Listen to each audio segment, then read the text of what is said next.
Hola, muy buenas noches, ¿cómo están? Estamos en los mismos de procedimiento, ¿no?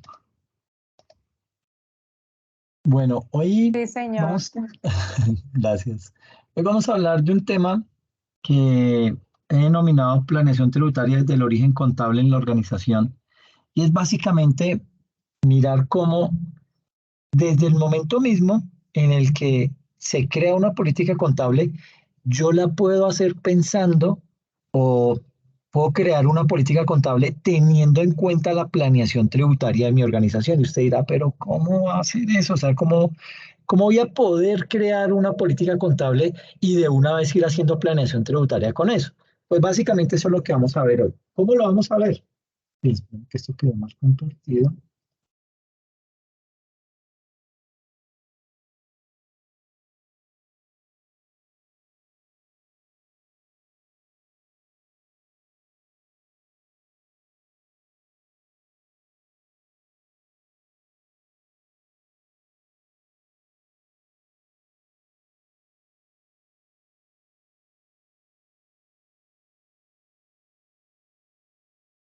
Listo. Entonces, básicamente, esta sesión está organizada de la siguiente manera. Vamos a ver lo que es el valor residual, o sea, cómo desde el valor residual yo puedo estar haciendo planeación tributaria. ¿Y qué es ese valor residual? Ya lo vemos, es un tema muy propio de la depreciación. Vamos a hablar acerca de lo que es los terrenos y los edificios, cómo se pueden ver afectados también. Desde el punto de vista de las propiedades de inversión que se miden a valor razonable, desde la óptica del reconocimiento de valoración de inversiones y todo lo que tiene que ver con la depreciación de activos. Entonces, digamos que aquí vamos a ver mucho tema desde lo contable, pero orientado a la planeación tributaria. ¿Ok? Antes de eso, vamos a hablar acerca de una cosita es bien maluca, se denomina la CINIF 23. ¿Qué es esa CINIF 23? Se las voy a compartir. Voy a compartir este documento aquí en el chat.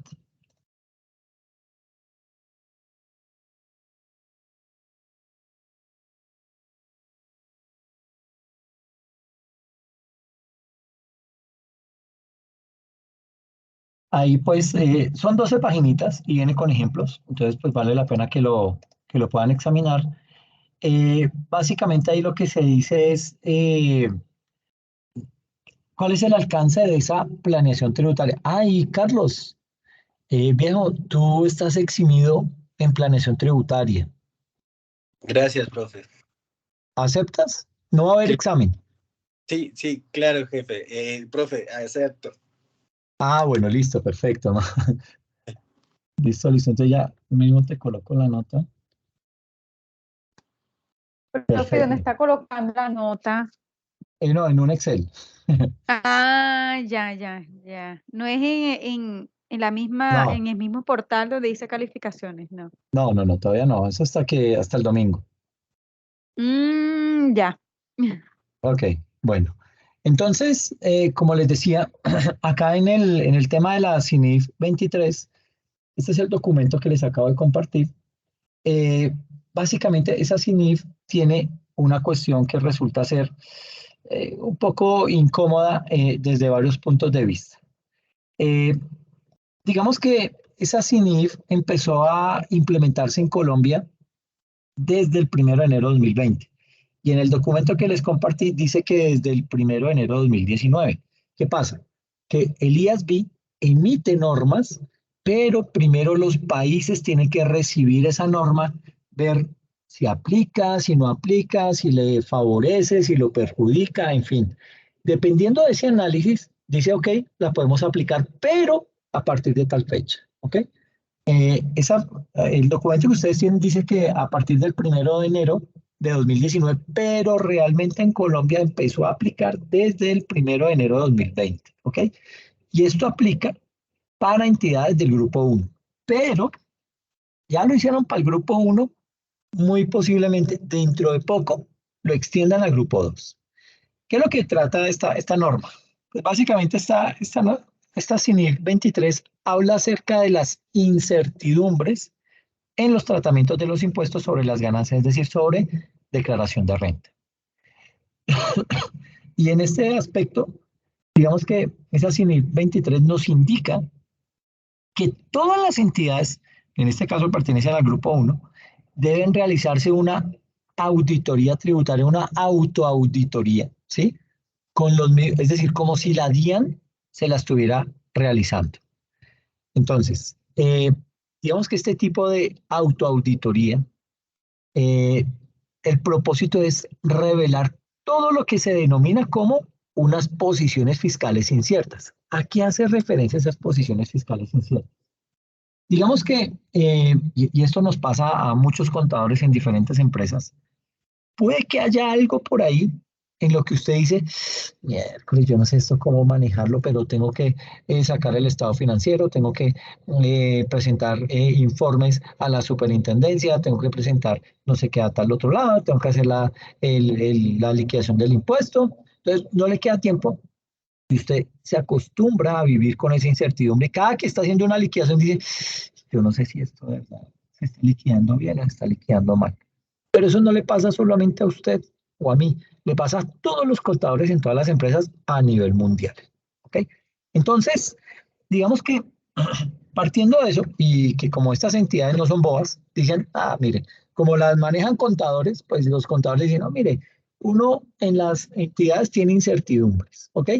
Entonces, con base en esas incertidumbres, puede que de pronto usted esté pagando menos impuestos, ¿sí? Entonces, lo que quiere la DIAN es, ok, implementemos la CINIF 23 para que ustedes, señores del grupo 1, se hagan una autoauditoría como si yo la DIAN la estuviera haciendo. ¿Okay? Y digamos que en ese orden de ideas, muchas organizaciones, muchas empresas están en contra de esa autoauditoría, ya que se entiende que la organización que tiene que hacer, revelarle, o mejor dicho, desnudarse ante la DIAN y mostrarle todos sus secretos. Por ejemplo, hay una empresa, es una empresa de transportes especiales. En esa empresa, el dueño de la compañía, ¿qué hacía? Transportaba gratuitamente a su familia desde Bucaramanga hasta Bogotá. Tenía familia en Medellín, la traía de Medellín a Bogotá. Y digamos que utilizaba los vehículos de la empresa para eso, ¿sí? Pues él era el dueño, decía, no, yo transporto a mi familia y la traigo y la llevo para que me celebren los cumpleaños, para la Navidad, para algún evento, ¿ok? Entonces, cuando este tipo de situaciones salen a relucir en esa autoauditoría tributaria, la DIAN le indica a esa gerencia de esa empresa que debe indicar cuánto valen cada uno de esos transportes de sus familiares y le indique la razón por la cual no cobró esos viajes y por esa razón tiene que determinar que la proporcionalidad de esos gastos. ¿Qué gastos? Los pasajes, los peajes,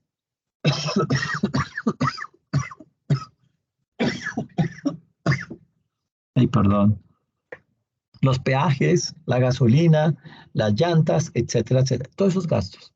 ¿Para qué? Para descontarlos de los costos y de los gastos que verdaderamente se deben deducir. Es decir, esos costos y gastos en los que la empresa incurrió al transportar a los familiares del gerente, esos son gastos que no tienen relación de causalidad. ¿Ok? En ese orden de ideas, se supone que en esa autoauditoría propia que esa empresa se está haciendo, ese tipo de situaciones se deben detectar y se deben revelar. Ahora bien, esto resulta muy difícil o muy complejo para que realmente las organizaciones realicen ese tipo de revelaciones, pero digamos que si usted lo propone como contador, que es su deber, usted lo tiene que hacer. Pues muchas veces la dicen, no, pero que vamos a hacer esa bobada, no hay que, no, ¿eso qué me implica? Que voy a tener que devolverme atrás en el tiempo y empezar a calcular otra vez las declaraciones de renta, porque como eso los vengo haciendo desde hace 8 años, entonces tengo que empezar a recalcular todos esos costos y gastos, descontarlos, o sea, no contemplarlos, eso me va a inflar la utilidad y eso va a hacer que tengan que corregir mi declaración de renta y aparte de eso, pagar la sanción. Entonces, como que el gerente va a decir, mire, eso no es tan chévere, yo no lo voy a hacer. Pero a nosotros nos corresponde decir, sí, sí, mire, hay esta norma, esto hay que hacerlo y nos corresponde. Tenga en cuenta que esto es para el grupo 1, ¿ok? Empresas del grupo 1. Para el grupo 2 todavía no. Pero si ya lo hicieron para el grupo 1, ténganlo por seguro que en un par de años lo aplican para el grupo 2. Entonces hay que empezar a irnos como familiarizando con este tipo de cosas. Entonces nosotros como contadores o como revisores fiscales tenemos que recomendar a la organización que realice este tipo de autoauditorías. ¿Por qué? Porque la ley lo manda. ¿Ok? Y que ojalá en ese tipo de auditorías identifiquemos ese tipo de situaciones y podamos implementar un plan de mejora. ¿Para qué? Para evitar lo que se conoce como esas posiciones fiscales inciertas. Eso es bueno, pero también es malo. Porque entonces la DIAN dice, ay, mire lo que están haciendo, ¿ok? Entonces, usted va a estarle contando secreticos suyos en esa auditoría y fuera de eso, pues va a tener que revelarlo. Entonces, digamos que no resulta ser tan chévere, no muchos gerentes están de acuerdo con eso y pues no resulta de lo más atractivo. Entonces, hay que tener en cuenta que esta CINIF 23 nos puede servir para no reconocer activos por el impuesto diferido, ya que allí, ¿qué pasa?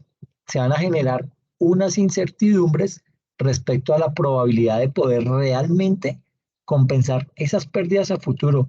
Y si me pongo a reconocerlas hoy, lo que me pongo es a reconocer un mayor valor del activo por impuestos diferidos contra un ingreso. Y en ese caso lo que estamos haciendo, ¿qué es? Es repartiendo utilidades anticipadas. Es decir, estamos inflando las utilidades de manera innecesaria. Y eso no es tan bueno para el socio, porque el socio declara como, digamos que la empresa declara como persona jurídica, pero el socio va a declarar como persona natural. Y si tenemos esas utilidades infladas, pues básicamente a él le va a corresponder declarar sobre unas utilidades falsas. Y eso no es bueno. ¿Ok? Hay que tener en cuenta esa CINIF. Eh, aquí hay una parte, ¿sí? Dice que cuando una entidad considerará por separado el tratamiento impositivo incierto, una entidad determinará si considerar cada tratamiento impositivo incierto por separado o en conjunto con otro u otros tratamientos impositivos inciertos sobre la base del enfoque que mejor prediga la resolución de la incertidumbre. Para determinar el enfoque que mejor prediga la resolución de la incertidumbre, una entidad puede considerar, por ejemplo, A, cómo prepara su declaración del impuesto a las ganancias y sustenta los tratamientos impositivos, o B, la forma en que espera que la autoridad fiscal haga su inspección y resuelva las cuestiones que pueden surgir de esto. Párrafo 7. Si, aplicando el párrafo 6, o sea, esto que acabamos de leer, una entidad considera más de un tratamiento conjunto incierto de los impuestos, la entidad interpretará las referencias a un tratamiento impositivo incierto en esa interpretación como que se refiere al grupo de tratamientos de los impuestos inciertos considerados conjuntamente. Pero básicamente aquí hacia donde nos lleva es a mostrarle a la DIAN los secretos que tenemos. ¿Por qué muchas empresas, por qué muchos gerentes de, sobre todo empresas pequeñas, meten temas como el arriendo, ¿sí? El arriendo de su vivienda, el mercado, ¿sí? Gastos que no son, que no tienen ninguna relación de causalidad. Y esto me trae a colación un caso. Esto se ha venido presentando desde hace muchísimo tiempo, o sea, casi que le puedo decir que toda la vida, ¿sí? Miren el siguiente caso. La Toyota, cuando la Toyota estaba acá en Colombia, ellos tenían una sucursal acá en Bogotá. ¿Y qué pasa? El japonés es muy arraigado a su cultura y tiene una forma muy particular de hacer negocios. Entonces, cuando un negocio sale, y en esa época salió un negocio de venderle todos los carros a la Policía Nacional. Eso era un platal el cabide por medio. Entonces, ¿qué hicieron? Los gerentes de Toyota Colombia invitaron a los generales y les dijeron, hombre, muchas gracias, nosotros los vamos a llevar a celebrar como lo hacemos en Japón. Se fueron para una whiskería, duraron allá metidos como 3 días solo el sitio para ellos. Y eso era whisky, comida, mujeres, todo pago por Toyota. Entonces, ¿qué pasa?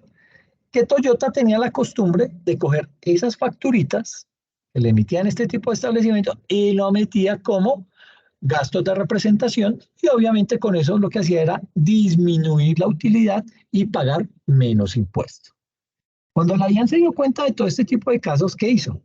Fue y lo visitó a la Toyota y les dijo, señores, háganme un favor, muéstrenme en todos sus estados financieros, vamos a hacer una inspección y comienzan a expulgar toda la parte financiera y tributaria de Toyota.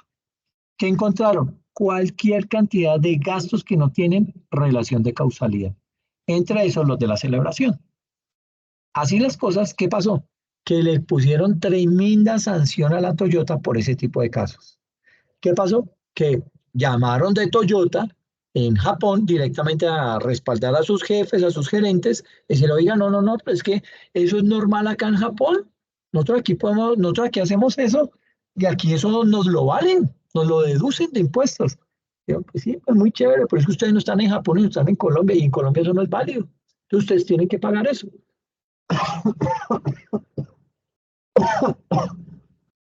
Y les clavaron tremenda sanción por ese tipo de prácticas. Entonces, eso es lo que busca la CINIF 23.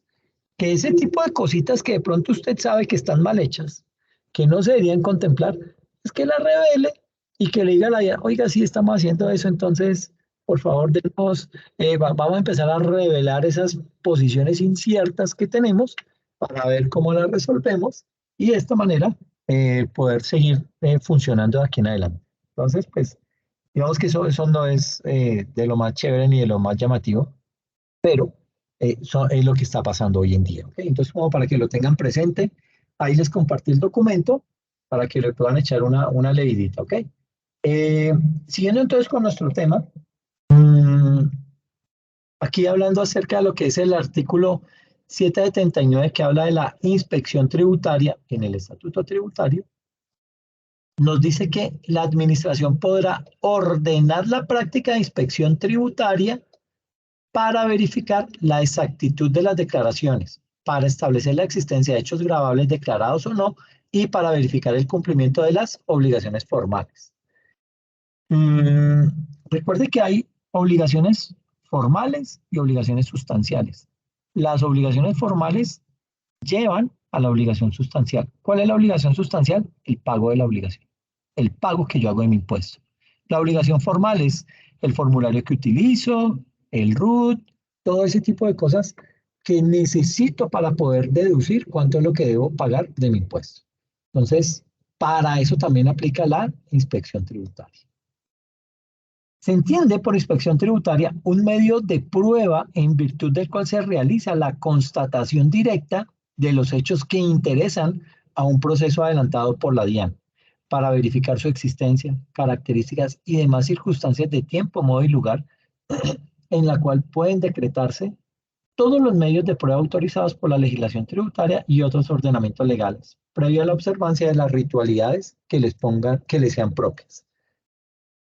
Y dice que la inspección tributaria se decretará mediante auto que se notificará por correo o personalmente, debiéndose en él indicar los hechos materia de la prueba y los funcionarios comisionados para practicarla. Entonces, es obligación de la DIAN notificarlo, decir, oiga, vamos a ir a visitarlo y vamos a ir a mirar estas cositas puntuales. Vamos a revisarle todos los costos y gastos que usted genera. Ay, pues, ¿por qué? Porque es que la DIAN hoy en día, gracias a todo el músculo tecnológico que tiene y al aumento en recursos humanos que ha tenido últimamente, pues puede darse el lujo de hacer más cositas. ¿Qué otras cositas están haciendo? Imagínense que la DIAN coge todo el tema del código CU, más en ese código CU, dice, ok, todas las empresas del sector cementero saca un promedio de sus ingresos, saca un promedio de sus costos, saca un promedio de sus gastos, saca un promedio de sus utilidades y comienza a mirar todas las empresas que pertenecen a ese sector. y determina, el promedio de todas las empresas cementeras, el promedio de los costos de todas las empresas cementeras es de tanto. Es de más o menos un 55% de la utilidad. ¿Ok? Entonces, toda empresa que se salga por encima o por debajo de ese promedio es susceptible de visita. Son criterios y son indicadores que saca la DIAN y con base en eso crea las inspecciones tributarias. Entonces, si de pronto la DIAN determina que una empresa que pertenece a este sector del cemento tiene unos ingresos, tiene unos costos o está reflejando unos costos en su declaración de renta del 75%, dice, pero bueno, ¿por qué el 75% si el promedio es del 52%? Entonces, está muy inflado, entonces le llama la atención, puede que la empresa esté haciendo todo lo correcto, pero le llama la atención el por qué está reflejando esos costos. ¿Será que es que está comprando todo muy caro? ¿No está pidiendo cotizaciones? ¿Qué es lo que está haciendo? Entonces va y le hace la visita. Entonces lo llama y le dice, o le manda una comunicación por escrito al sitio físico o al correo electrónico de la empresa, diciendo, oiga, lo voy a visitar y le voy a revisar todos sus costos y gastos. Así que téngame listos los estados financieros, téngame listas las facturas electrónicas, téngame listo y le hace todo un listado ahí. Y aparte va a ir a visitarlo el doctor tal y la doctora tal. ¿Listo? Entonces, para que por favor los atienda y le suministre toda la información necesaria. Eso hace referencia a este artículo 779. Y dice también que la inspección tributaria se iniciará una vez notificado el auto que la ordene y de ella se levantará un acta que contenga todos los hechos, las pruebas y los fundamentos en que se sustenta y la fecha de cierre de investigación debiendo ser suscrita por los funcionarios que la adelantaron. Cuando en la práctica de la inspección tributaria se derive una actuación administrativa, una sanción, un requerimiento, lo que sea, el acta respectiva constituirá parte de la misma. Y luego viene el artículo 782, que habla acerca de la inspección contable, porque no solamente es tributaria, sino también contable. Y ahí la administración podrá ordenar la práctica de la inspección contable. Para eso dirá, esto es una inspección tributaria o esta es una inspección contable.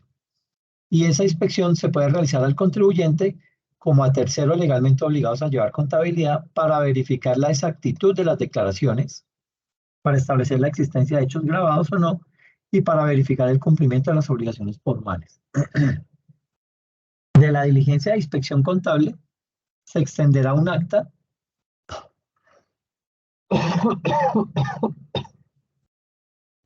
de la cual deberá entregarse copia una vez cerrada y suscrita por los funcionarios visitadores y las partes intervinientes.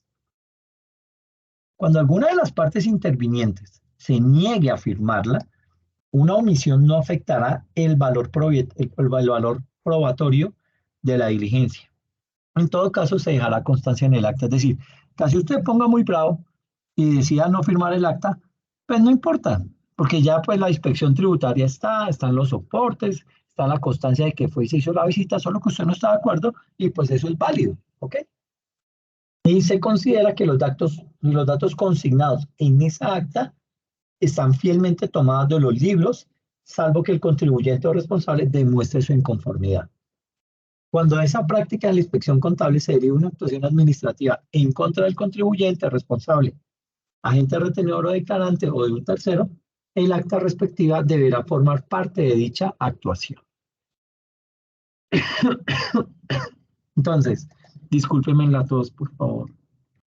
Dicho eso, entonces digamos que en temas de planeación tributaria tenemos, por un lado, los tratamientos de los impuestos a las ganancias en las pymes, visto desde la óptica de la optimización tributaria, y por el otro vemos cómo aplica la CINIF 23 desde el año 2020. Es decir, desde la óptica de la planeación tributaria, esa CINIF 23 a mí me va a servir para dos cosas. La primera es, si soy del grupo 1, para hacer una provisión de posiciones fiscales inciertas. Es decir, que a usted le descubrieron que usted utiliza el transporte de la empresa para traer a su familia y usted no les cobra a ellos nada. Pero sí relaciona la depreciación de los vehículos, el gasto de gasolina, el gasto de peajes, todo eso lo mete como gastos de operación. Entonces, ¿qué dice la DIAN? O bueno, el IASB frente a la CINIF 23 dice, bueno, como según eso usted como que no sabe que esos gastos de su familia no tienen relación de causalidad con su objeto social, entonces lo que lo invitamos es a que haga una provisión fiscal de todos esos costos y gastos que usted ha deducido, pero que realmente no tienen relación de causalidad, para que vaya haciendo la provisión de manera tal que en el momento en que la DIAN lo requiera, usted pueda llegar y pagar eso. ¿Ok? Eso es lo que nos está diciendo acá con esta provisión de posiciones fiscales inciertas. Pues aplica la CINIF 23 desde el año 2020 y básicamente está orientada a todas las incertidumbres frente a los tratamientos de los impuestos a las ganancias. Pero para las pymes, no es que no funcione, bueno, no es obligatorio, pero indirectamente se invita a que las pymes también hagan lo mismo, pero lo hagan desde la óptica de poder realizar unos tratamientos del impuesto a las ganancias en las pymes y que lo vean como si fuera un proceso de planeación tributaria. ¿Okay? Ahora, todo el tema de esas posiciones financieras inciertas resulta ser muy importante. ¿Por qué resulta ser tan importante? Porque para los procesos de cierres contables, y vamos a ver que en algunos casos las políticas contables nos van a hacer pagar más impuestos. Y si usted tiene en las políticas contables algunos de los elementos que vamos a ver hoy, vamos a tener que provisionar los impuestos que vamos a tener que pagar de más. Eso es lo que me dice la CINIF 23. Ahora bien, tenemos claro que la CINIF 23 pues debe aplicar para organizaciones que pertenecen al grupo 1, pero esto no quiere decir que las empresas que pertenecen al grupo 2, a las pymes, no les vayan a servir. Por el contrario, al grupo 2 les sirve ¿para qué? Para hacer optimización de los impuestos y eso se hace a través de las políticas contables. ¿Por qué? Porque la DIAN no hace distinción entre si usted pertenece al grupo 1 o al grupo 2 en cuanto a los temas que vamos a ver de aquí en adelante en esta sesión. Entonces aquí para el grupo 1, todas las entidades deben realizar esa autoauditoría tributaria con la misma acidez con que la realizaría la DIAN y provisionar esas posiciones financieras inciertas. Y para el grupo 2, las pymes no están obligadas a aplicar la CINIF 23, pero deben realizar procesos de planeación tributaria, para lo cual esto les va a servir. Entonces vamos a ver inicialmente qué es eso del valor residual y cómo ese valor residual me implica pagar más impuestos. Se dirá, pero ¿por qué? Si yo lo que estoy haciendo es un proceso de depreciación. Pero mire que eso tiene unas implicaciones. Digamos que en tema de políticas contables, entramos a revisar varias cosas. Lo primero es el valor residual. Básicamente, el valor residual me implica pagar más impuestos. Y aquí no importa si usted es grupo 1 o grupo 2. ¿Por qué no importa? Porque el artículo 131 del Estatuto Tributario me indica que el valor residual de las NIF debe aplicarse también tributariamente, pero dependiendo de su política contable. Ahora bien, el problema con muchas de las políticas contables es que esas políticas contables son copias de párrafos de las NIF y eso no debería ser una política contable. Una política contable tiene que ser algo que la organización decida. Por ejemplo, mi organización decide si valoro o no valoro la propiedad, planta y equipo. ¿Por qué? Porque eso es opcional valorarla, ¿sí? Eso es lo que dice la NIF 16 en su párrafo 29 y la NIF Pymes en el párrafo 17.15. No me dice que eso es obligatorio. ¿Okay? En ese orden de ideas, pues decimos acá que para la planeación tributaria, con base en las políticas contables, las entidades podrán establecer lo siguiente. Para bienes muebles, no se fija valor residual porque es inmaterial. Es decir, para bienes muebles no calculo yo lo que es ese valor residual. Para inmuebles no se fija valor residual porque no se tienen para la venta.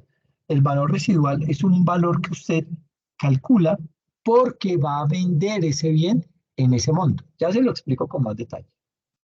Y tercero, hay que establecer en los certificados de existencia y representación legal que los inmuebles no se pueden vender, aunque así sea que usted en algún momento los vaya a vender. Pero si no dice eso en el certificado de existencia y representación legal, usted está salvado. ¿Ok? Si esto no se estipula, deberá establecerse el valor residual. Entonces, hay que tener presente este tema. ¿Por qué? Porque es que ese valor residual, bueno, digamos que uno cuando va a calcular la depreciación, usted tiene aquí depreciación es igual al valor del activo por el valor residual sobre la vida útil. Esa es la fórmula para calcular la depreciación. Entonces, ¿qué pasa? Que si usted aquí a esto le pone el 20%, digamos que usted tiene aquí el valor del activo es de 100 millones y le coloca que el valor residual es del 20%, usted toma ese 100 millones por el 20%, le da 20. 100 millones menos 20 le da 80. Sobre 80 millones es que usted debe empezar a hacer la depreciación. ¿Okay? Si le dice que la vida útil es de 10 años, pues usted anualmente va a depreciar 8 millones. ¿Okay? 8 millones cuando usted podía depreciar 10 millones. ¿Ok? ¿Por qué 10 millones? Porque si este valor del activo cuesta 100 millones y usted no calcula este valor residual, usted lo que hace es tomar los 100 millones, los divide entre los 10 años y el gasto por depreciación va a ser de 10 millones. Es decir, usted va a tener una menor utilidad porque su gasto de depreciación es mayor. Pero si aplica el valor residual, va a estar haciendo una depreciación únicamente de 8 millones. Y no es necesario. No es necesario, ¿por qué? Porque si usted dentro de su certificado, es que mire, nosotros cometemos unos errores tremendos. Cuando vamos a constituir una empresa, sobre todo mi generación, a nosotros nos enseñaban que, mire, si usted va a constituir una empresa, dentro de ese objeto social que va a desarrollar, meta todo lo que más, todo lo que se le ocurra. Entonces, si usted, por ejemplo, era una empresa transportadora de pasajeros, decía, ok, mi objeto social es transportar pasajeros en vehículos de servicio público adscritos al Ministerio de Transporte, por decir algo. Además de eso, yo voy a dedicarme a vender terrenos, a comprar edificaciones, a arrendar edificaciones, a hacer cultivos, a vender vehículos y le metíamos toda una cantidad de cosas. ¿Por qué? Porque uno le decían, el día que usted va a hacer una negociación y esa negociación no esté cubierta dentro de ese objeto social, usted no la va a poder hacer porque no hace parte de su objeto social. Entonces eso va a ser llevado como otros ingresos y eso va a tener más carga tributaria. Entonces, meta un objeto social tan grande como se le ocurra.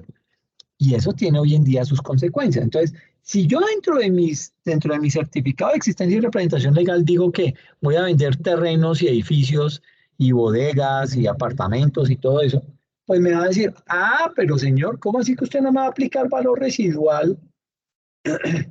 Usted me está diciendo que no aplica valor residual porque es que su objeto social no es vender apartamentos, ni vender bodegas, ni vender oficinas, sino que su actividad es transporte público. Entonces, ¿por qué dentro del certificado de existencia y representación legal dice que sí va a vender apartamentos y edificios y todo eso? Entonces, como ahí dice, usted me tiene que volver a recalcular esas depreciaciones calculándole el valor residual. Es decir, usted tiene que modificar su política contable para contemplar ahí cuánto es el valor residual de cada uno de los bienes inmuebles y con base en eso volver a reliquidar toda la declaración, todas las depreciaciones, presentar de nuevo las declaraciones con su respectiva sanción y de esta manera quedar al día con la Dirección de Impuestos y Aduanas Nacionales. Entonces, mire que es muy particular ese tipo de casos porque esto pasa en la vida real. ¿Ok? ¿Qué le recomienda a uno? Hombre, cambie ese certificado de existencia y representación legal, ponga el objeto social al que usted se está dedicando. ¿Ok? Y si va a dedicar, si cree que va a hacer otro tipo de actividades, pues bueno, échale ahí. Pero ¿para qué se va a poner a decir que va a hacer cosas que realmente no está haciendo y que en cambio sí le van a costar?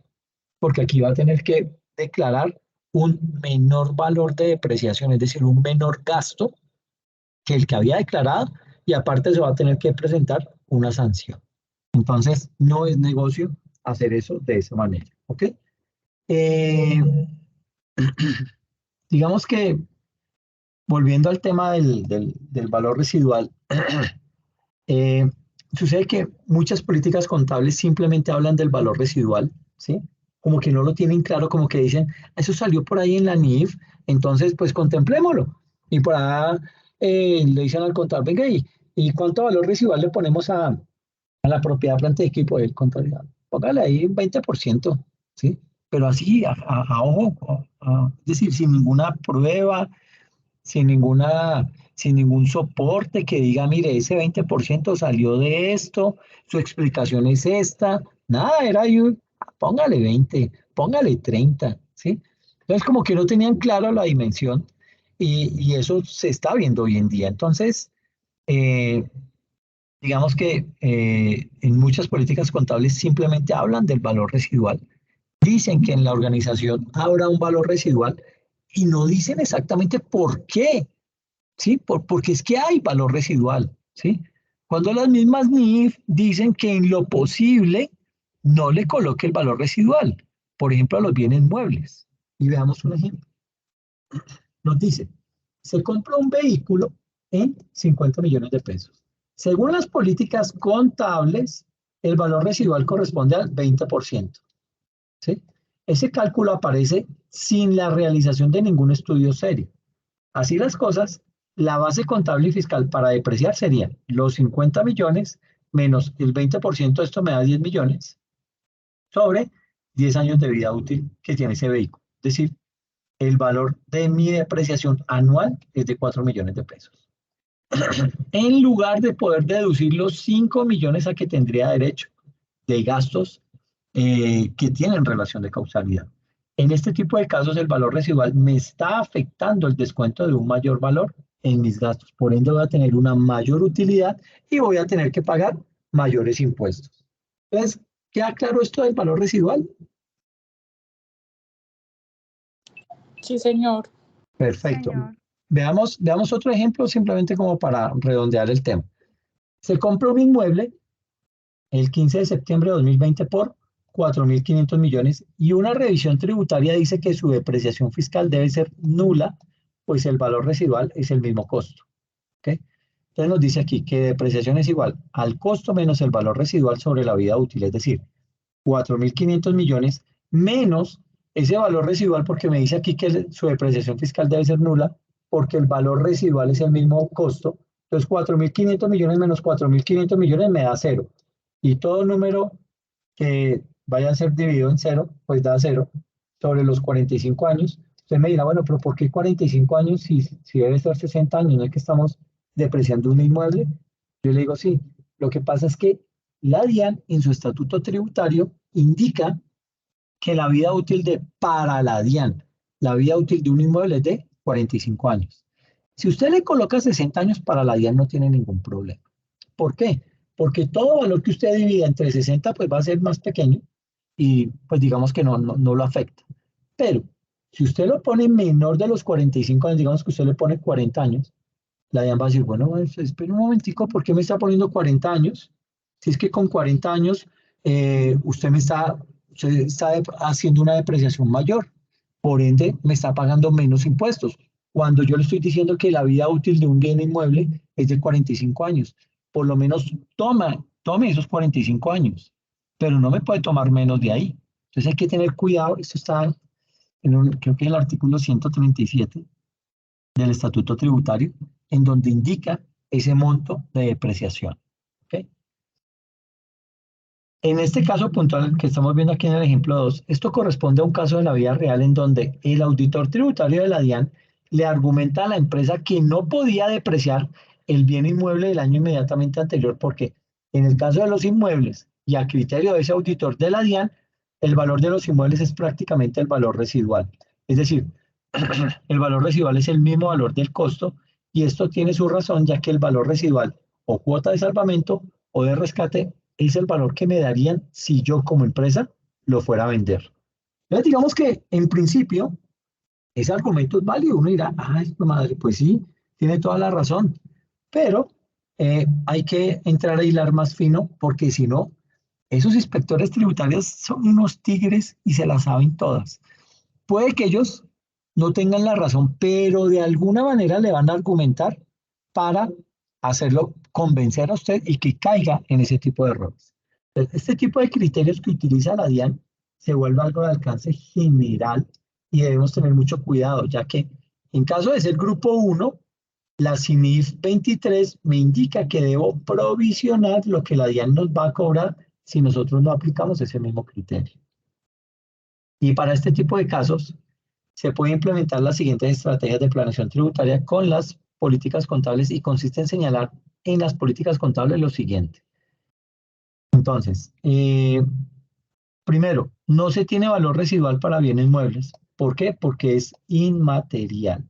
Para esto hay que ver la NIC 16.53. ¿Qué es eso de la materialidad? Bueno, la materialidad es un principio, hay que arrancar por ahí. Entonces, ese principio de materialidad hace referencia al valor o al interés que pueda tener un evento o un objeto. En el ámbito de la contabilidad, se debe reconocer y se debe presentar los hechos económicos según su importancia relativa. Y digamos que un acontecimiento económico es importante o, bueno, termina siendo relevante si por sí mismo puede hacer cambiar la opinión a un individuo sensato. Entonces usted me dirá, bueno, ¿y qué es un individuo sensato? Pues más o menos un individuo que conozca de la parte contable, de la parte tributaria y que tenga experiencia en eso. Eso es más o menos un individuo sensato. Y aquí la importancia de la materialidad o la importancia relativa indica que la observación y la presentación de los hechos económicos debe hacerse según su importancia correspondiente. Para darle un ejemplo, imagínese usted metiendo dentro de propiedad, planta y equipo, específicamente en muebles de oficina, todas las cosedoras que tienen su oficina, que tienen su empresa. Pues usted se va a volver loco haciéndole depreciación a cada cocedora. Usted se va a volver loco llevándole una hoja de vida a cada cocedora. ¿Por qué? Porque el día que una cocedora se dañe, pues su valor no me va a costar. Entonces, eso es la materialidad, que resulta ser importante para mí y que no.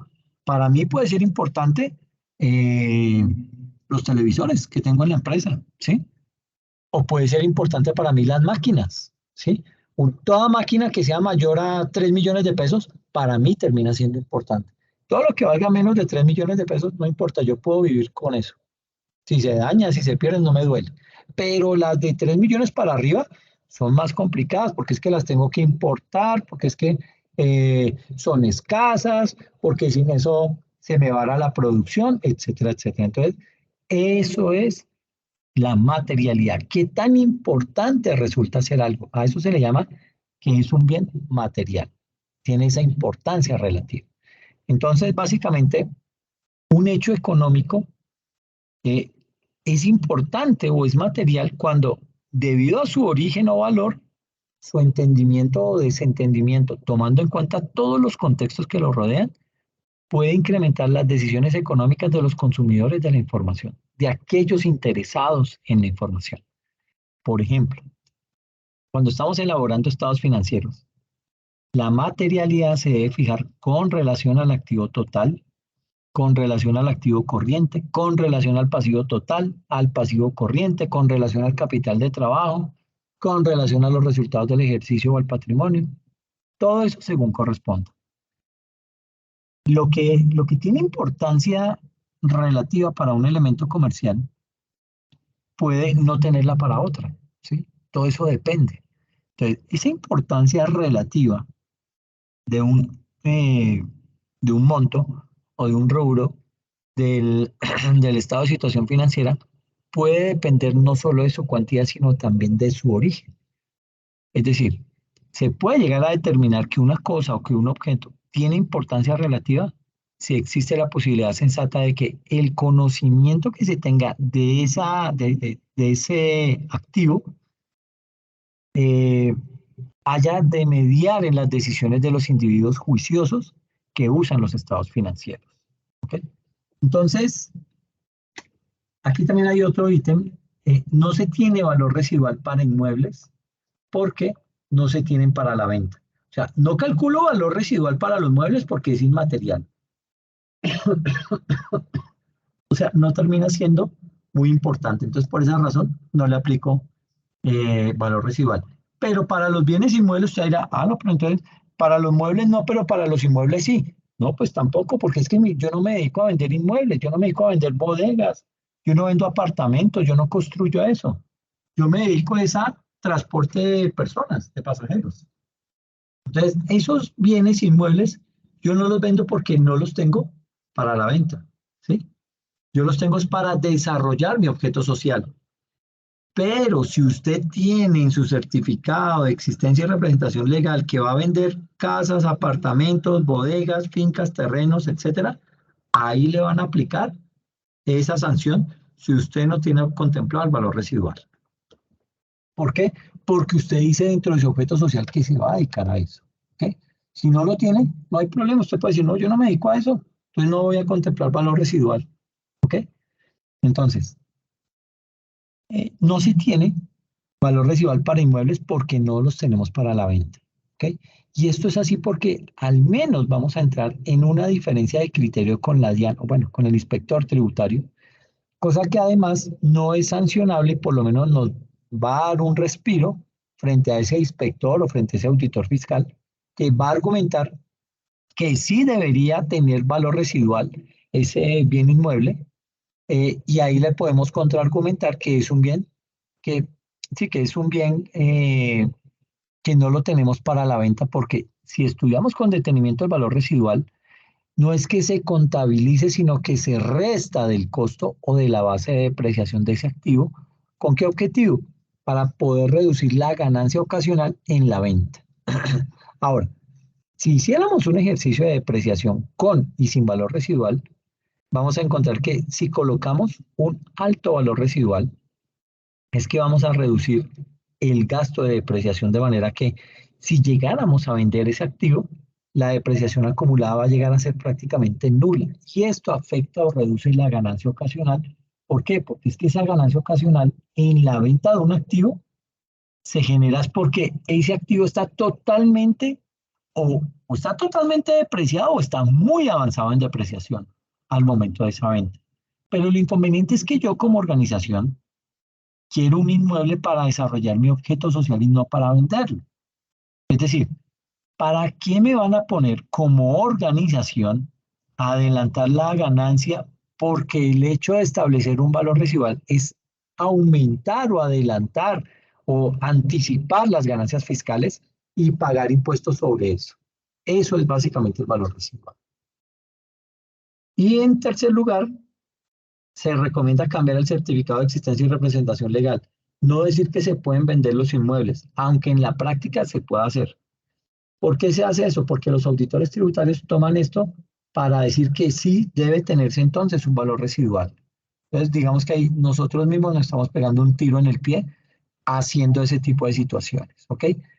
Si no hace estos cambios o si no unifica el tratamiento, usted va a tener que provisionar para la probable revisión de la DIAN, según la CINIF 23, que valga la pena mencionar que esa CINIF 23 fue adoptada por el decreto 2270 del año 2019.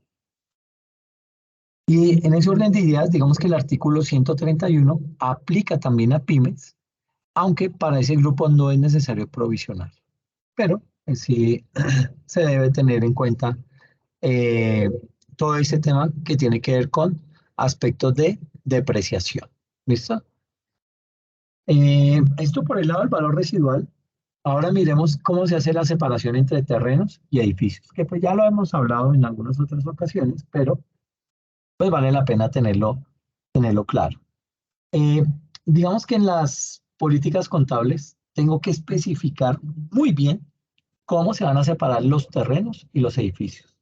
¿Por qué? Porque como ya se los he mencionado en otras épocas, en otros momentos, pues eh, las escrituras públicas no traen separado el costo del terreno de lo de la edificación. Todo lo mete en un solo rubro, ¿ok? Que si está bien, que si está mal, pues no sé, para mí está mal. Pero eh, dirá la superintendencia que eso no es tema de ellos, porque usted como propietario debe determinar cuál es el monto para el uno y para el otro. Entonces digamos que eso lo dan ahí como abierto.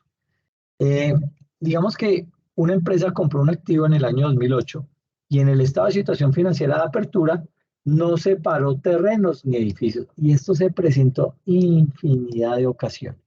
Usted dirá, pero qué brutos, ¿cómo así que no separaron los terrenos de los edificios? Pues sí, eso. Y hay un caso puntual, la Universidad Jorge Tadeo Lozano. Una universidad que se agarró a construir edificios como si no hubiera mañana. Después llegó la pandemia y con eso, pues la disminución de estudiantes, y esto llevó a que esta empresa o a que esta universidad hoy en día tenga muchos activos eh, inactivos. Pues básicamente porque no tiene la misma cantidad de estudiantes que esperó en ese momento iba a tener. Entonces, digamos que la DIAN está requiriéndolo porque viene depreciando los terrenos agrupado con el edificio. Y esto es un problema de política contable, ¿sí? Para eso, nosotros tenemos aquí que corroborar que nuestras políticas contables están bien elaboradas y estas deben cumplir con la lista 800-600 de la taxonomía XBRL. Y algunos son la taxonomía 110.000, denominada Información General sobre Estados Financieros, la 210.000, Estado de Situación Financiera, corriente sobre no corriente, la 510.000, estado de flujos de efectivo por el método directo, la 520.000, flujos de efectivo por el método indirecto, la 610.000, estado de cambios en el patrimonio, la 800.600, todo lo que hace referencia a las notas, lista de políticas contables, y la 810.000, notas, información de la entidad y declaración de cumplimiento de las NIF. Entonces, básicamente, bueno, mirando el ejemplo de nuevo, ¿qué debería decir mi política frente a este tipo de casos? ¿Sí? Entonces, bueno, aquí digamos que vale la pena hacer un paréntesis. Digamos que para evitar problemas con las políticas contables y poder asegurar que las políticas contables que yo tengo están relativamente bien, digamos que esas políticas contables deben cumplir con esta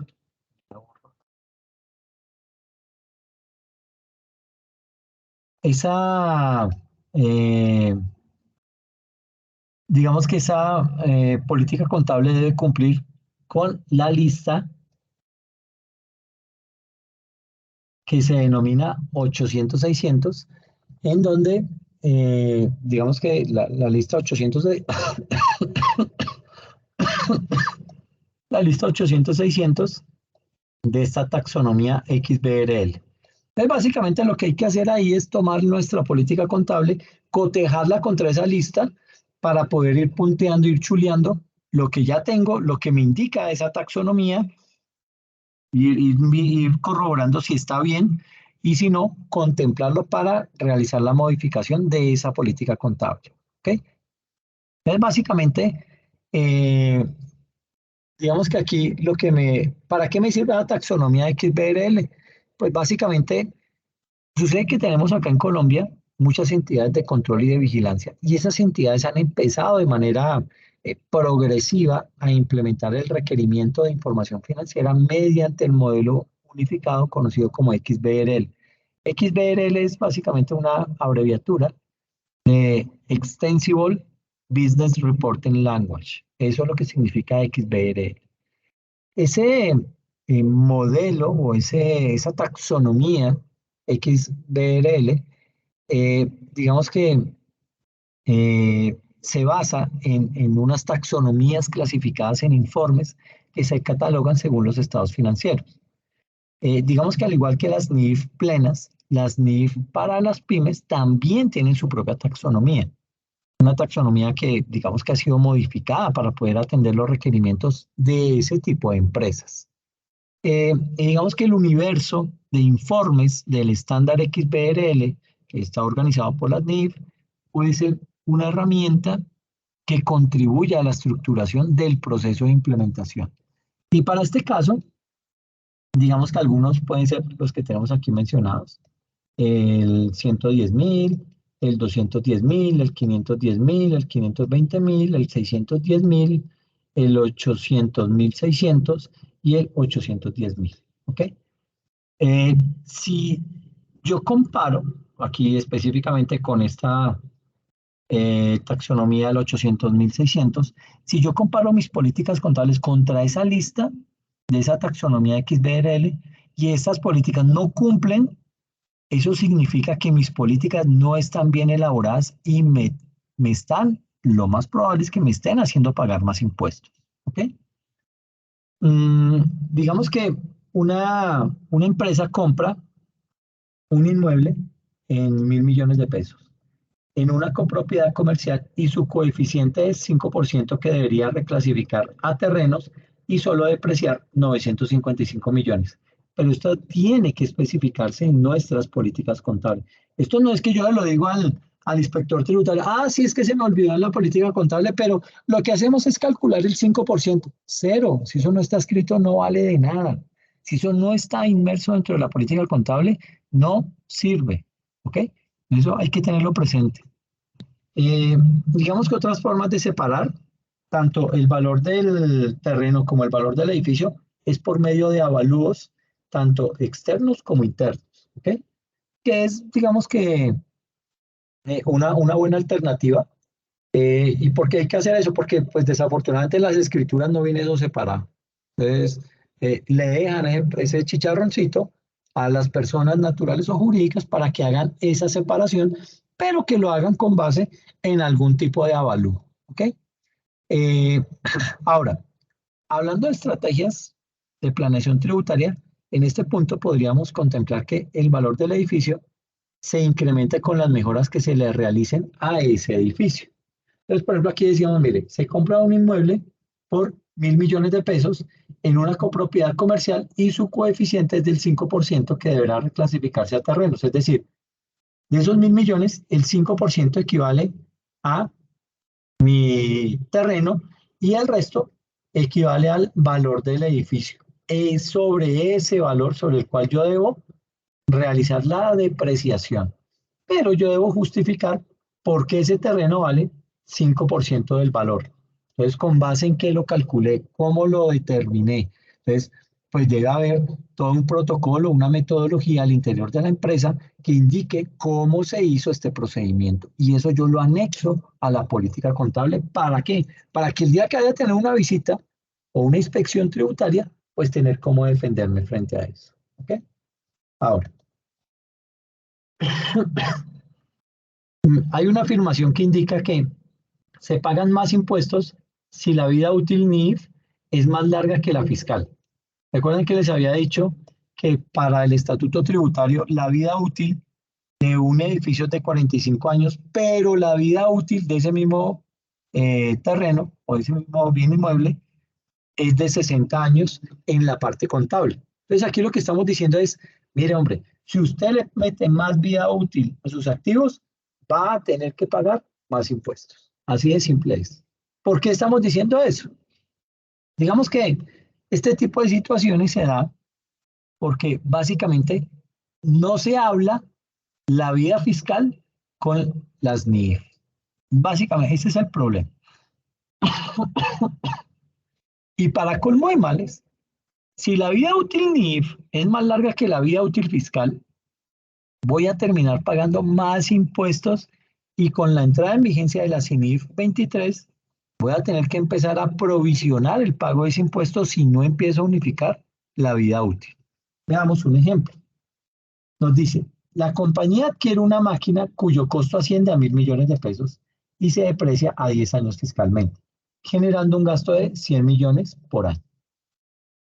Por otra parte, la vida útil NIF muestra una realidad económica de 20 años, generando un gasto de solo 50 millones, es decir, de la mitad de este valor. La incertidumbre tributaria se genera en las interpretaciones de la DIAN que no le reconocerán la diferencia en la depreciación, ya que el artículo 137 del Estatuto Tributario señala que la vida útil fiscal es la misma que la establecida en sus políticas contables. Y por último, los límites del mismo artículo del 137 solo aplican si el gasto por depreciación NIF fuera mayor al fiscal. Entonces tenemos acá que la vida útil fiscal es de 10 años y ahí entonces tendríamos, ¿cuánto me vale mi maquinaria? 1.000 millones sobre los 10 años, eso me da 100 millones de pesos que yo voy a depreciar anualmente. Entonces, 10 años por política pública, según el artículo 137 del Estatuto Tributario, lo que contempla ese artículo, ¿ok? Si la vida útil que está en las NIF me dice que es de 20 años y yo lo aplico, tendría 1.000 millones sobre 20 años, eso me da 50 millones, es decir, la mitad de esto que estaba depreciando. ¿Puedo depreciarlo en 100 millones? Si lo hago con la vida útil del artículo 137 del Estatuto Tributario.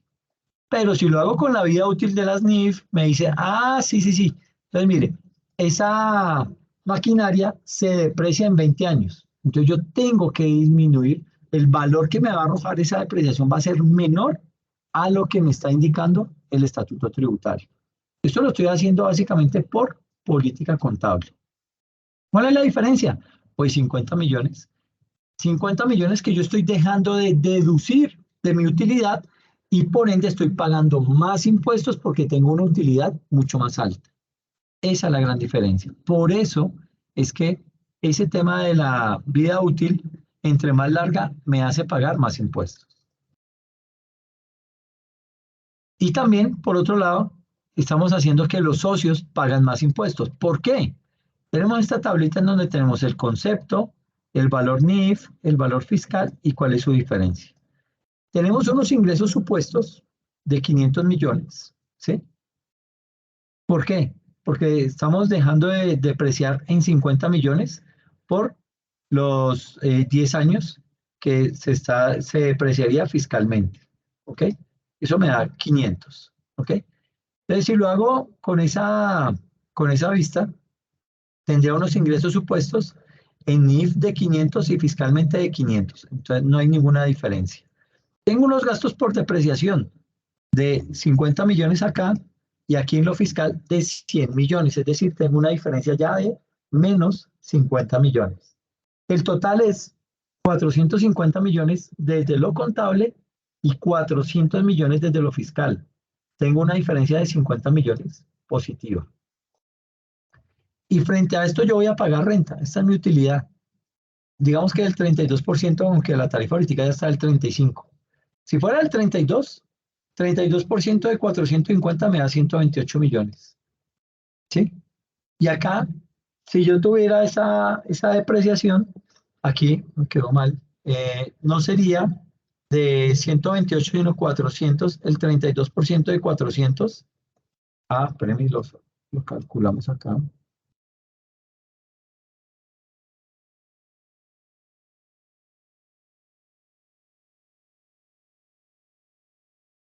Me equivoqué. Espérenme.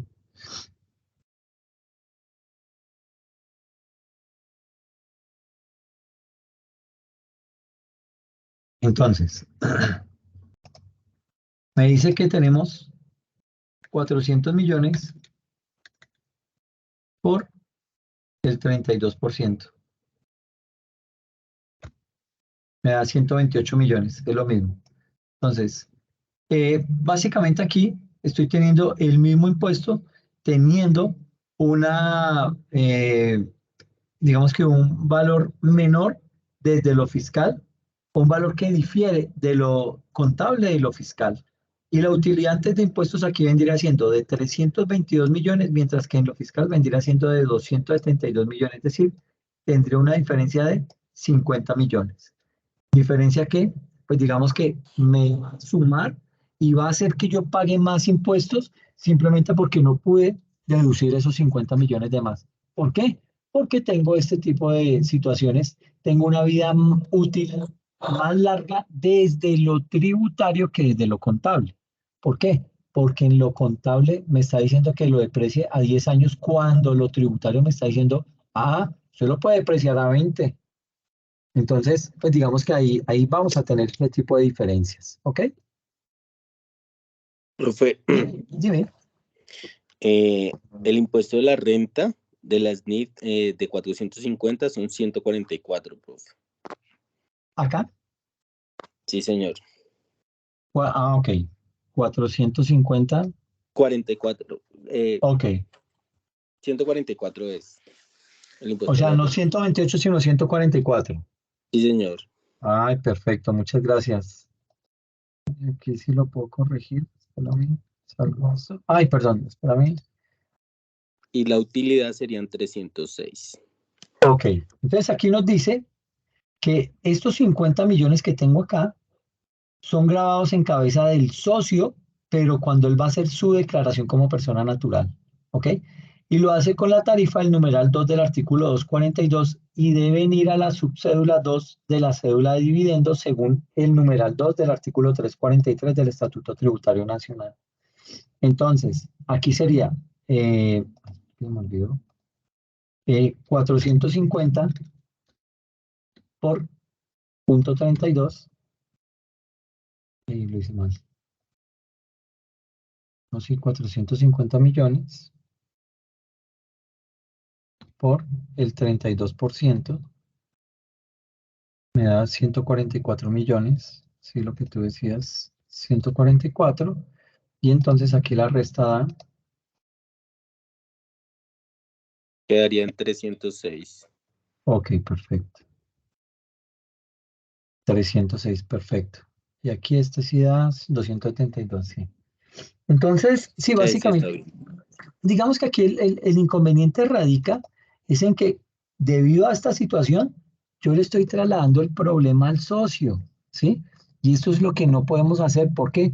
Porque nosotros como contadores no solamente estamos velando por la empresa, por la utilidad y por los bienes que tiene la empresa, sino que también estoy velando porque el socio, que es el que está arriesgando el dinero, que es el que se está dando la pela de hacer una inversión en la compañía para la cual yo trabajo, pues yo también debo velar por los intereses de él como persona natural.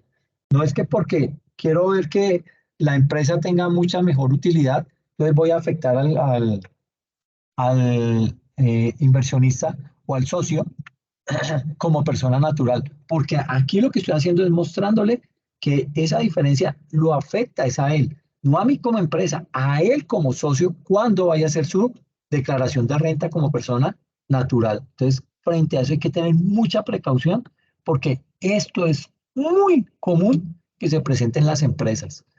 Y el socio cuando se da cuenta que lo estamos afectando ya se pone bravo y dice, bueno, pero ¿cómo así que me están trasladando esto si esas son utilidades que a mí no me han dado? O me las van a dar o me ajustan eso porque es que me están haciendo pagar más impuestos. Entonces ahí tenemos que entrar a mirar cuál es el punto más adecuado para poder no afectar al socio, pero tampoco afectar a la organización. Y otra situación que me puede llegar a dar es, digamos que la DIAN puede negarle la mayor depreciación de 250 millones porque su vida útil NIF es mayor a la que refleja el artículo 137. Entonces, lo que hay que hacer en ese tipo de casos es unificar la vida útil contable y fiscal. Y eso sería chévere que se hiciera en todos los aspectos, ¿sí? Lo que pasa es que muchas personas no conocen que dentro del estatuto tributario, el artículo 137 le dice cuánto es la vida útil de cada uno de esos activos a los que usted puede llegar a depreciar. Sucede que el órgano tributario se basó en estudios de mercado para establecer las vidas útiles y no se tiene un estudio propio. Entonces, usted dice que va a depreciar los vehículos a 10 años, pero ¿con base en qué? En que la otra empresa, la empresa de su competencia está depreciando también a 10 años, pero de pronto él sí tiene un estudio que diga, sí, yo le deprecio a 10 años porque es que yo los tengo trabajando 7 por 24 los 365 días del año. ¿Y usted lo tiene trabajando de esa misma manera? No.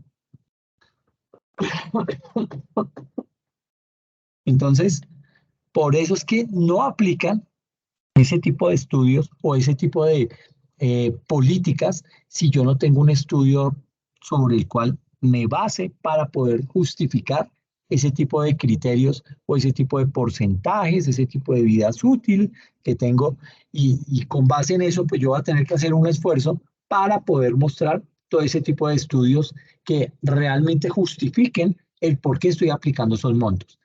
Para eso entonces pues lo mejor es tomar la vida útil que le muestra el Estatuto Tributario en su artículo 137. Esa es la más sana. ¿Y qué pasa? Es que ese artículo 137, pues a mucha gente como que les voy a mostrar qué es lo que ocurre.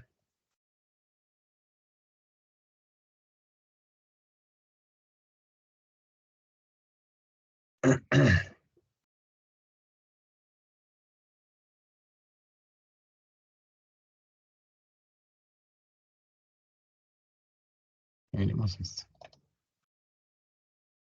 El artículo 137 me muestra la vida útil de los activos en términos porcentuales, ¿sí? Entonces usted dice 220, el 2.22% es lo que yo debo depreciar las construcciones y edificaciones. Sí, señor. El 2.22% anual es lo que lo va a depreciar. Por eso aquí dice tasa de depreciación fiscal anual en términos porcentuales. Si usted multiplica esto, digamos que para que le llegue al 100%, esto le indica 45. Entonces usted hace una regla de 3. Entonces básicamente, si el 100% es, si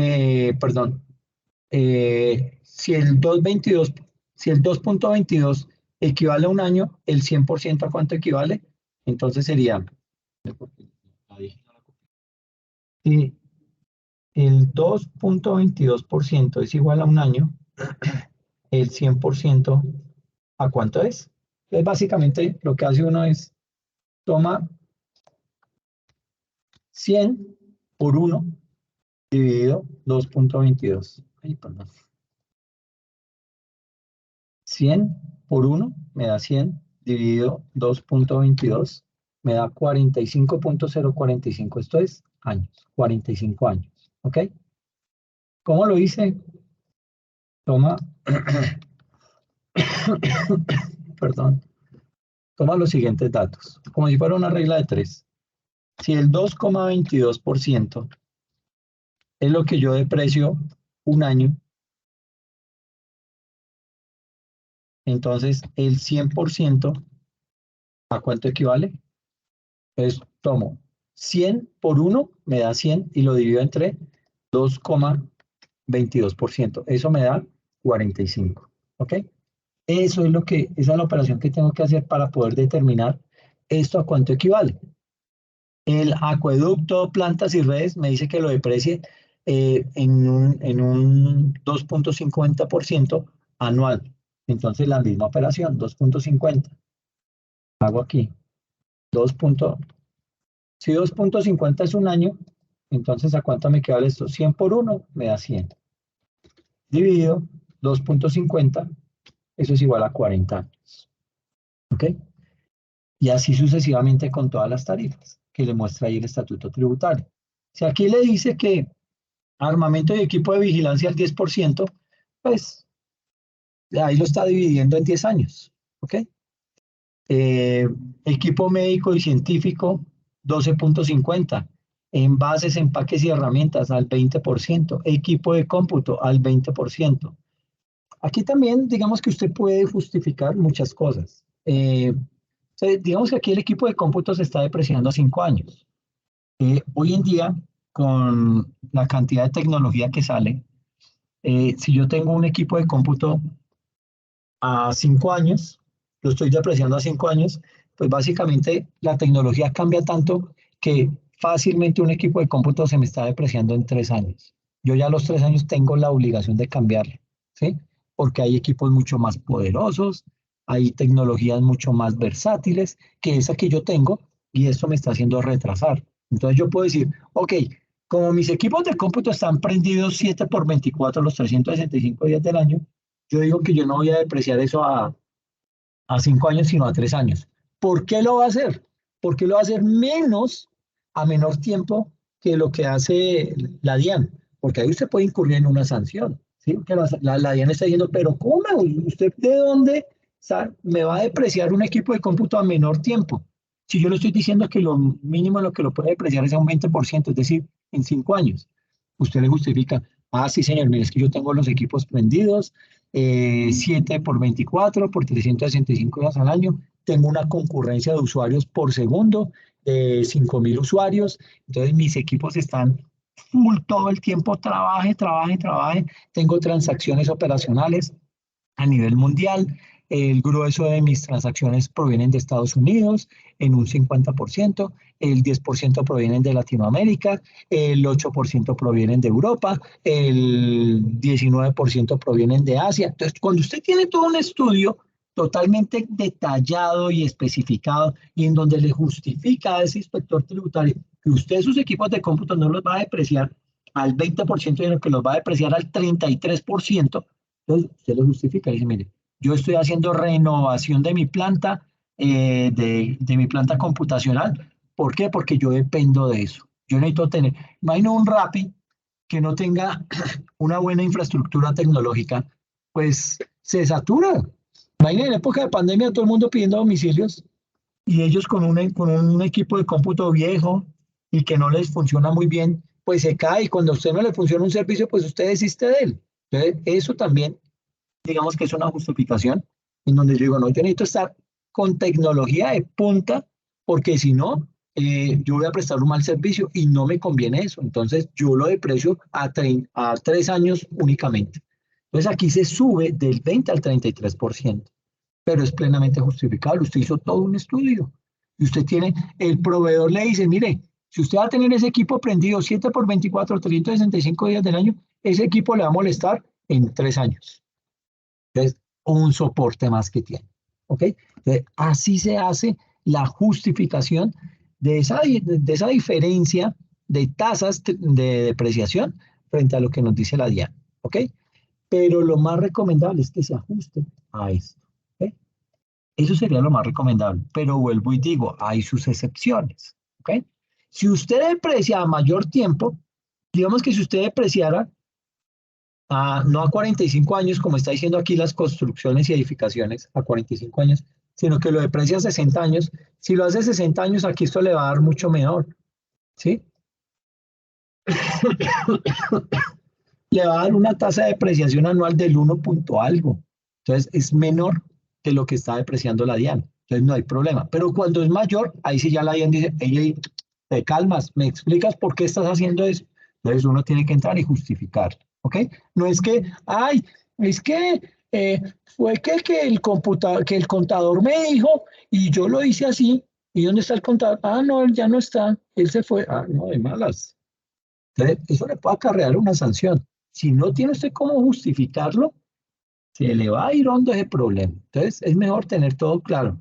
O se ajusta esto y lo que no se ajusta lo justifica para no tener inconveniente. ¿Listo? ¿Claros hasta ahí? Sí, señor. Ok, muchas Sí, gracias. señor. Listo. Ya suenan dormidos Profe, con mi chica. Dime. tengo una pregunta, profe. Sí, Digamos, como dime. persona natural, si uno tiene el predio y tiene el 50%, en la declaración, ¿uno lo pasa como está el predial o lo pasa por el valor de mercado? Ahí lo que se recomienda es que se haga con base en el predial. Ok. Eso es un avalúo. Digamos que los avalúos que se hacen a través del impuesto predial o a través del impuesto de vehículos son avalúos serios que hace el gobierno, ¿sí? Entonces, que de pronto hay problemas hoy en día porque se debe tener un avalúo, un catastro multipropósito y no sé qué. Sí, eso es totalmente cierto, hay debilidades, pero si usted lo hace con base en lo que le dice el impuesto predial, usted ya va ganando ahí, ¿ok? Ese es el avalúo más acertado y sobre eso es que yo lo debo hacer, ¿ok? Pero si la compra está por encima del avalúo, pues se toma el valor de compra, de adquisición. Sí, eso sí es cierto. ¿Cierto? Pero por lo general, uno lo que hace es, digamos que ajustarse a los avalúos que hace el impuesto predial, al avalúo que hace el impuesto de vehículos, porque lo hacen los ministerios.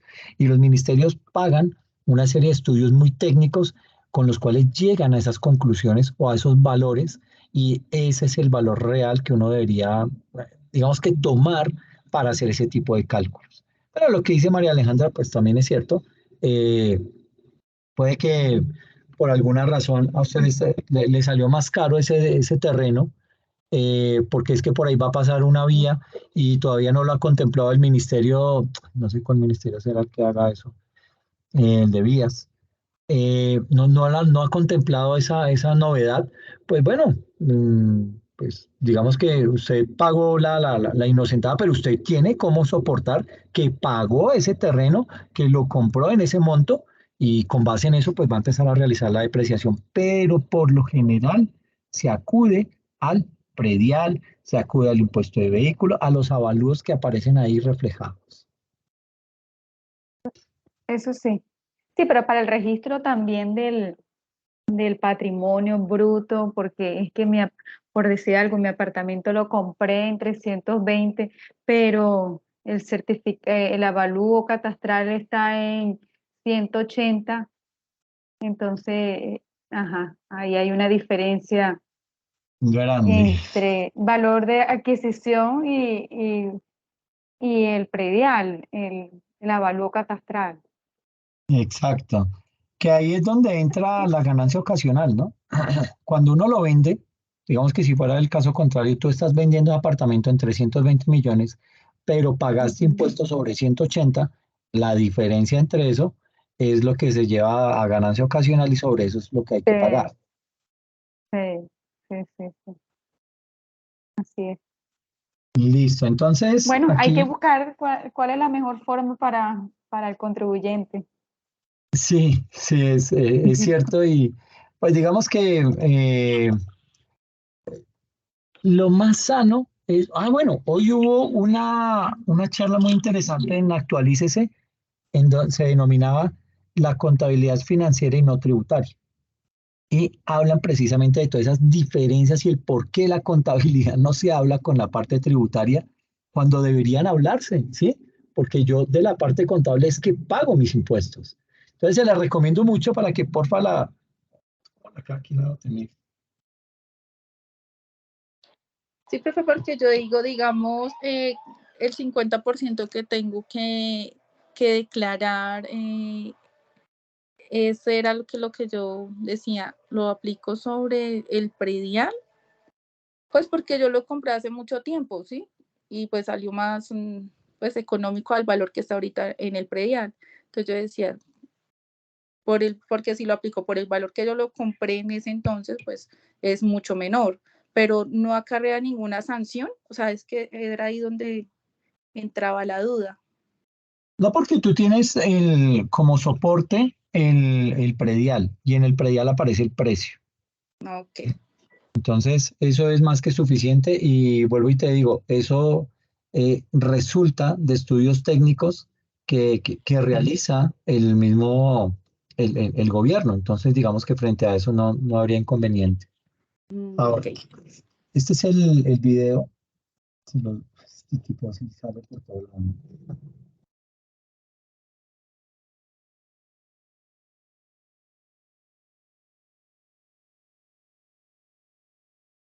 Entonces, miren, les recomiendo este videito para que lo vean. Y en la medida de lo posible, pues traten de suscribirse a ese canal de Actualícese en YouTube, que ahí salen muy buenas charlas, ¿ok? Y se las hacen como 2 charlas diarias.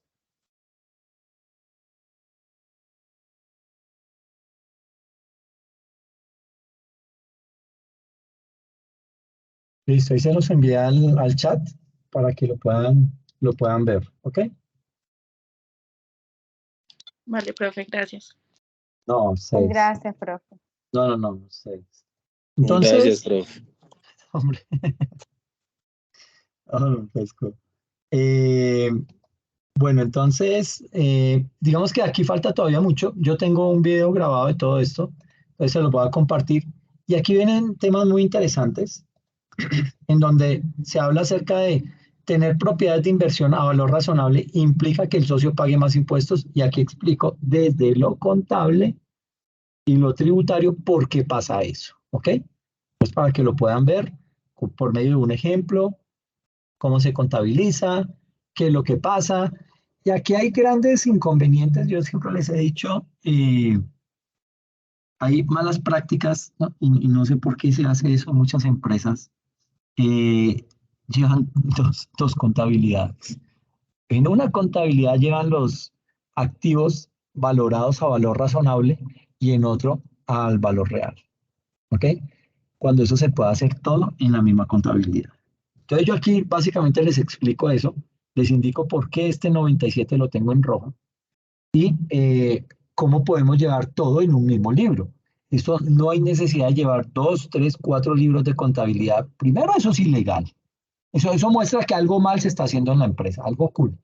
¿Okay? Puede que usted no lo esté haciendo de manera oculta, sino por orden, pero eh, ese no es el deber ser. El deber ser es tener todo en un solo libro de contabilidad y sobre ese llevar todos los registros. Entonces aquí les explico el por qué pasa eso, cómo se subsana ese tipo de situaciones. Y bueno, aquí también hay un enlace bien importante que les puede servir para tener un mayor conocimiento sobre este tema que estamos hablando. Les explico qué pasa, cómo son las cuentas que hace la DIAN, cómo se hace la estimación y qué pasa con la contabilidad, cómo se juega en esos ítems. Eh, Hablamos también, bueno, aquí damos unas conclusiones de ese aspecto importante. Luego, la política de reconocimiento de valoración de inversiones para reducir impuestos del socio. Entonces, yo enfatizo mucho en el socio porque es que vuelvo y digo, nosotros como contadores siempre pensamos en la empresa y descuidamos al pobre socio como persona natural. Y ese a veces ni sabe. Entonces nos pide nuestros estados financieros y que le certifiquemos cuáles van a ser, cuáles son sus utilidades, así sean retenidas o que ya le pagamos, y pues ahí van a salir inconsistencias y muchas veces esas inconsistencias son por culpa nuestra para tratar de beneficiar a la empresa, pero perjudicamos al socio. Y eso no debería ser. Aquí les explico por qué. Hago un ejemplo claro. Otro tipo de situaciones, un ejercicio del efecto contable y tributario de la depreciación de activos no usados por temas de la pandemia. ¿Qué pasó en la pandemia? ¿Por qué hacer o crear políticas contables a la ligera nos pasan factura más adelante? Entonces todo esto está acá, se explica con mucho detenimiento para que quede claro y pues digamos para que ustedes tengan toda la información de primera mano. Y aparte de esto, les voy a publicar una charla que también hice sobre precios de transferencia. Un poco de complemento a lo que vimos en las exposiciones para que todo el tema nos quede redondeado. ¿Listo? Entonces, viene la grabación de hoy, el complemento de estos temas que hicieron falta y lo que tiene que ver con precios de transferencia. ¿Listo? Eso va a quedar publicado en la plataforma para que ustedes lo puedan consultar ahí en cualquier momento a partir del día de mañana. Aquí, en la parte de los videos, aquí va a quedar publicado, ¿listo? Entonces, para que lo puedan, para que estén pendientes de eso y lo puedan ver, aquí va a quedar la sesión sincrónica número 8 y los videos que les acabo de indicar, ¿listo? Para que porfa, si bien es cierto, pues no va a quedar nada, no voy a hacer examen, pero sí le va a servir todo ese tipo de recomendaciones para que los pueda aplicar en el desarrollo de su vida profesional, ¿ok? Entonces, pues nada, eso es por hoy. Les agradezco mucho la asistencia para los que no quedaron eximidos, que pues básicamente son Ginette y Jamie, para que pues puedan entregar el taller este fin de semana. Háganlo totalmente con todas las condiciones que les pido ahí, por favor, no vayan a omitir nada porque pues con base en eso les bajo puntos también. Entonces lean muy bien bajo qué condiciones lo debe entregar y de esa manera les califico y el día lunes ya pueden revisar sus notas tanto en Academysoft como en Brightspace, ¿ok? Vale, profe. Bueno, les agradezco mucho, cuídense y estamos en contacto. Gracias, profe. No, a ustedes, muchas gracias. Esta es la última Gracias, clase profe. de esta materia, ¿cierto? Sí, sí, María, esta es la última porque ya la próxima, digamos que se entrega de notas, el cierre del periodo. Pero el Entonces, lunes hay clase. El próximo lunes. no, por eso les voy a publicar los videos, porque ya Ajá. no tenemos más clases, entonces para que queden con el material por lo menos ahí. Ah, bueno, muchas gracias, profe. No, Un ustedes, placer. no, el placer fue mío. De todas formas, hay que estar muy atentos. No sé si de pronto con ustedes tengo clase el miércoles o el jueves. ¿Por qué? Porque la universidad toma esos días para hacer lo que es la sustentación de trabajos de grado. Entonces, si de pronto quedo como jurado, entonces posiblemente no pueda asistir a alguna de esas clases, yo les estaré notificando, pero por si, no sé si de pronto con ustedes tengo clase el miércoles o el jueves. El jueves, el miércoles tiene conmigo.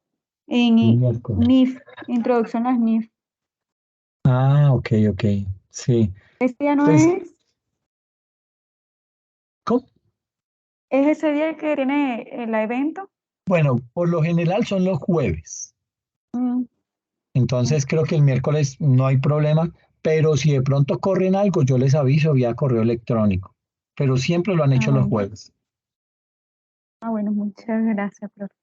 No, ustedes. Muchas gracias entonces, cuídense mucho y estamos en contacto cualquier cosa, ¿ok? Bueno, hasta luego. Bueno, Buenas noches. bien. Gracias, lo mismo. Gracias. A ti, Jamie, que estés Gracias, bien. profe. Feliz noche. Chao, Carlos, gracias, viejo, que estés bien.